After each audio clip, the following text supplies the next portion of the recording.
What are the best chairs for someone to sit down cross-legged? These are your top 2 contenders, the Embody and the Gesture. So I'm going to go one by one and side by side, give you a comparison of why each one may or may not be your choice for sitting cross-legged.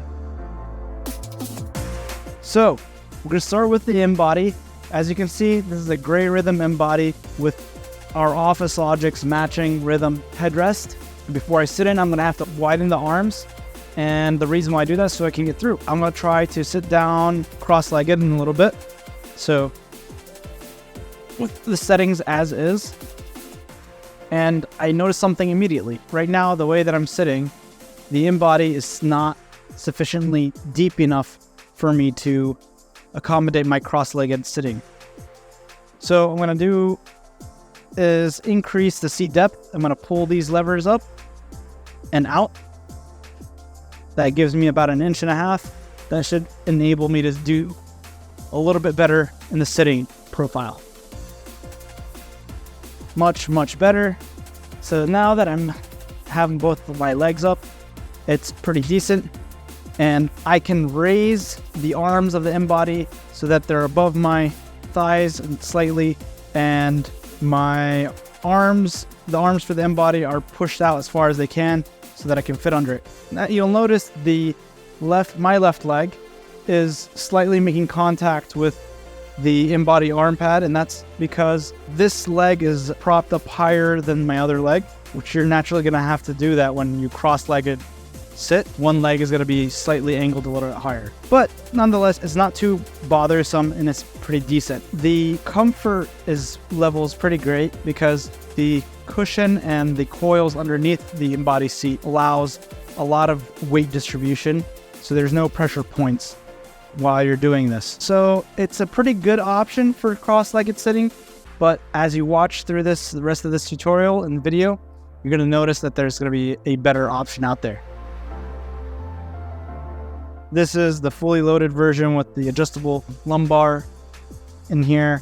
And I'm going to move these arms out.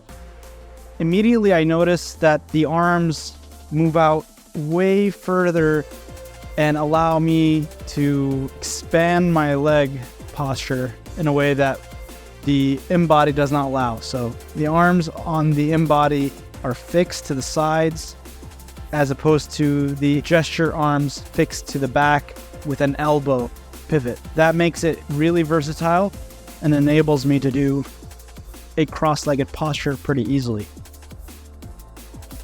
I noticed quickly that the seat depth on the Gesture as is not really that great. That's where the seat depth comes into play, and I'm going to expand that, and that's going to make it really a better fit. But right now, as is, not so great. I should have a little bit more runway to sit comfortably on the Gesture. This is what I've noticed.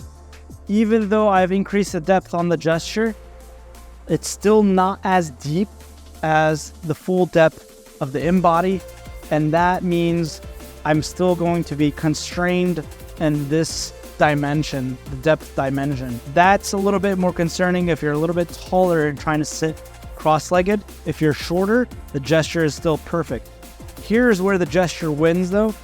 I have absolutely zero contact of my legs with the arms, and that's where the Gesture is a big time winner for those that sit cross-legged like this. And so not only are the arms moved out of the way, but even the arm pads, even if they were angled and they were making contact, you can angle them away, and that makes a clear ability for you to sit cross-legged and not make any contact. I hope that helps. If you have any questions, please drop them in the comments below and we can make some recommendations.